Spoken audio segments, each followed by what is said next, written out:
How are you all? Yes, very good. So this is your own Aparna Sharma at your own channel, Physics at your Tips. Children, I'm facing a little problem. Many of you are watching this channel, but you're not subscribing this channel. Your subscription means a lot to me. So please do not forget to subscribe this channel and press a like button for me because that is very essential for me. So let's continue. So we have already started with vectors and we have done the product of vectors with the real number in our previous video.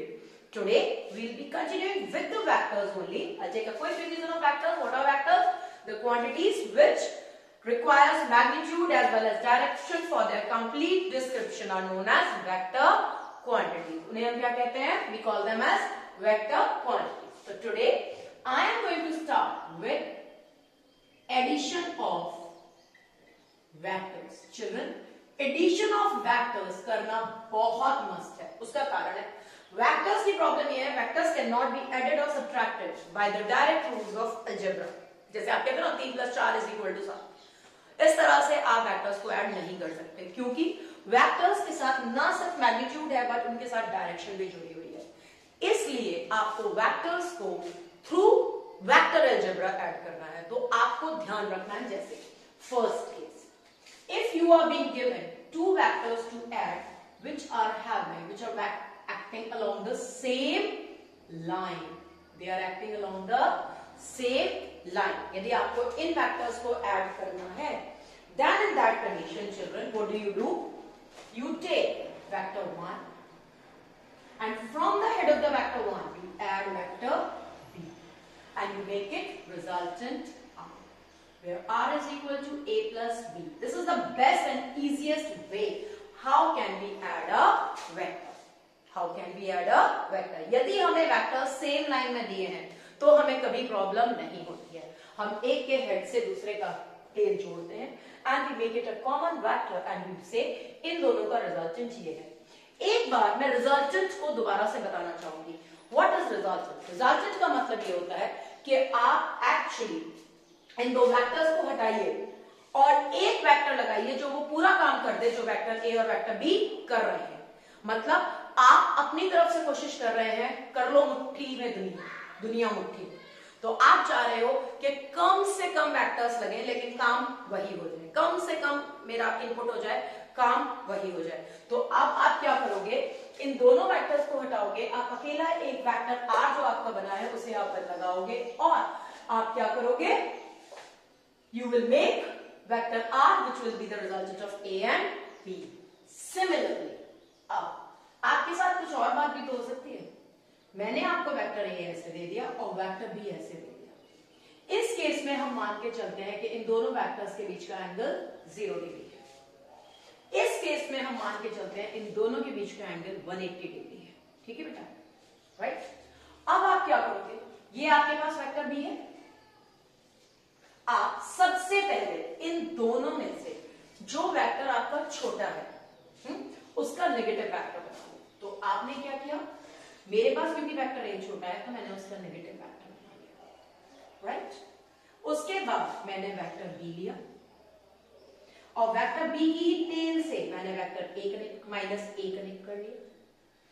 Actually मैंने अब vector B में vector A जोड़ा ही नहीं. मैंने अपना resultant बनाने के लिए वेक्टर बी में प्लस किया है minus vector A. So that way I will get the resultant vector b minus vector a. आप सब ये बात जानते हो, ये force is a vector quantity. आप 10 न्यूटन का फोर्स इधर से लगाओ, 4 न्यूटन का इधर से लगाओ. Very correct. Resultant will be 6 Newton along this side. तो वही वाली बात है कि आप जिधर बड़ा बनाओगे. आप गलती से यदि आप मुझसे कहते हैं कि ये साइज ये है और ये वाला साइज ये है, ठीक है, तो मेरा नेगेटिव वेक्टर बेटे किसका बनता? तब मेरा नेगेटिव वेक्टर बनता वेक्टर बी का. हमेशा नेगेटिव वेक्टर बनाना छोटे वेक्टर का ऐसे. राइट. तो this would have been vector B. तो वेक्टर ए में आपने क्या जोड़ा? माइनस का वेक्टर बी. इसलिए रिजल्टेंट बन गया r is equal to a minus b. Right? Clear? So now we have done कि यदि दो वेक्टर 0 डिग्री पर दिए हो तो उनका रिजल्टेंट कैसे निकालो, 180 डिग्री पर दिए हो तो उनका रिजल्टेंट कैसे निकालो। अब हम बात, हमारी प्रॉब्लम है भाई, हमारी प्रॉब्लम यह है कि जरूरी थोड़ा है वेक्टर्स 0 डिग्री पर या फिर 180 डिग्री पर ही दिए हो, हमारे पास तो किसी भी डायरेक्शन में वेक्टर्स आ सकते हैं। तो लेट अस गो एंड सी कि क्या करें। मेरा थर्ड केस ये कहता है कि मेरा एक वेक्टर ऐसे है और एक वेक्टर ऐसे है, और मेरा फोर्थ केस ये कहता है कि मेरा एक वेक्टर ऐसे है और एक वेक्टर ऐसे है। अब मुझे जोड़ने को ये भी है, ठीक। इस तरीके की कंडीशन में, ठीक, आप वेक्टर्स को जोड़ोगे by triangle law of vector addition. कैसे जोड़ोगे, triangle law of vector addition, और इसे आप जोड़ोगे parallelogram law of vector addition. Actually आप वेक्टर्स को सीधे तरीके से तो जोड़ सकते ही नहीं हो, you have to put your extra effort to add the vectors. It is very easy to add the vectors having 0 degree or 180 degree angle. So now let's start. मेरे पास ये वेक्टर A है और ये वेक्टर B है, तो यदि हमें दो वेक्टर A और B इस तरह से दिए हों, वेक्टर A और वेक्टर B, ये मैंने ज्वाइन कर ली, मैंने वेक्टर A के हेड से वेक्टर B जोड़ दिया है, ठीक है। तो हम आपसे ये कहते हैं, if two vectors in magnitude and direction, if two vectors in magnitude and direction are represented by the adjacent sides of the triangle, the adjacent sides of the triangle, then their resultant in magnitude and direction will be the closing side of the triangle. Resultant of these two vectors will be in magnitude and direction will be the closing side of the triangle taken in opposite direction. तुम ध्यान से देखो तो तुम कुछ ऐसे चल रहे हो ना, PQR, PQS लेती हूँ, R तुम्हारा लिखा हुआ है, तुम्हारा ट्राइंगल ऐसे चल रहा है, कायदा ये कहता है कि तीसरी साइड ऐसे आनी चाहिए, बट ट्राइंगल लॉ स्पेशली इस बात को मेंशन करता है कि if two vectors are represented by the adjacent sides of the triangle, then their magnitude, their resultant in magnitude and direction will be the third side of the triangle taken in the opposite direction. ये जो word है ना taken in the opposite direction, इस पर मैं जितना focus कर रही हूँ, लिखने में तुमको उतना फोकस करना है, just because of the reason जहां तुमने ये सावधानी हटी दुर्घटना घटी, जहां तुमने इस बात का ध्यान नहीं रखा that it has to be taken in the opposite direction, तुरंत ही तुम्हारा रिजल्ट नेगेटिव हो जाएगा, ठीक है। So just make sure if two vectors in magnitude and direction are represented by the adjacent sides of a triangle, then their resultant in magnitude and direction will be the third side of the triangle taken in opposite order. Opposite order में चलना, triangle के साथ में चलना, triangle चलाता है ऐसे, देखो 1 2 3, इस 3 पे नहीं जाना, इसको उल्टा हाथ चलाना है, राइट, ओके फाइन। अब यदि दो वेक्टर्स ऐसे दिए हो तो उन्हें जोड़ा जाता है, this is known as triangle law of vector addition. यदि आपके तीन वेक्टर्स है, दो वेक्टर्स ऐसे दिए हैं, तो आप उन्हें जोड़ते हो पैरेललोग्राम से, और इसकी डेफिनेशन कैसे बैठती है, if two vectors are represented by the adjacent sides of a parallelogram, adjacent sides of a parallelogram, then their resultant, अब आप क्या करो, इस पैरेललोग्राम को पूरा कर लो बच्चों, मेरे हाथ से कभी पैरेललोग्राम अच्छा नहीं बनता, ठीक है, हाँ जी। तो इन दोनों का resultant in magnitude and direction will be the diagonal of this parallelogram starting from the point where the two vectors actually meet.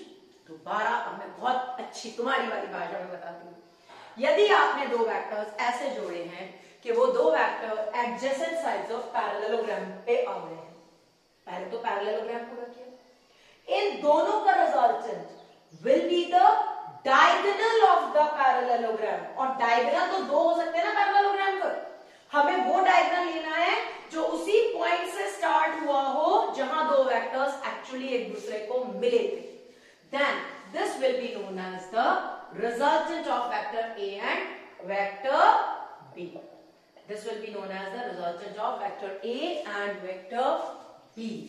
Again I am saying, if two vectors are represented by the adjacent sides of a parallelogram, then their magnitude their resultant in magnitude and direction will be the diagonal of the parallelogram taken from the same point.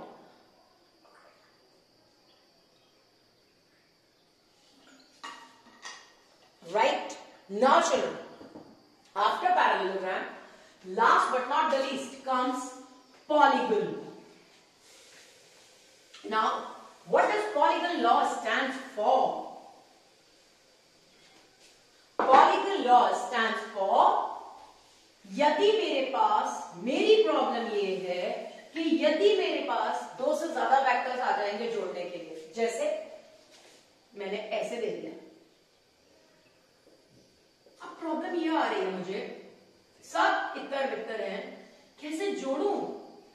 तो ठीक है, चार sides होंगी तो चार side का polygon बनेगा, तीन साइड होगी तो तीन साइड का पॉलीगन बनेगा, पांच साइड होगी तो पांच साइड का.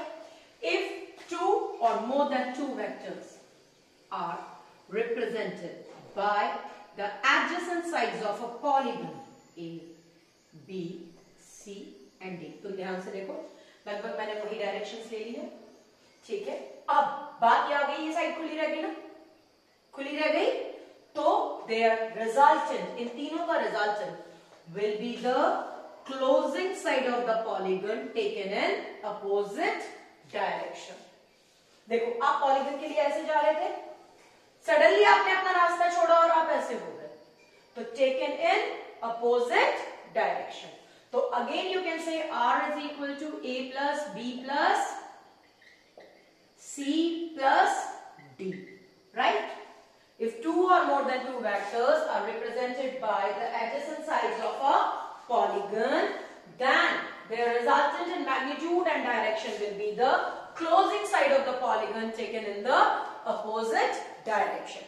So children, these are the various laws by which you can add the vectors. And now, as and when you will be coming on with the addition of the vectors, you will be finding the importance of these all laws. And in the very next video, I am going to upload the how to find out by analytical method, how to find out the magnitude and the direction of the resultant vector. That is very important for you. So by the time we meet next, please learn these all statements by heart. And I am emphasizing it, children. Please learn them from your book and learn them by heart, because each and every word of the definition matters a lot. ठीक है? So till the time we meet next, stay home, stay safe.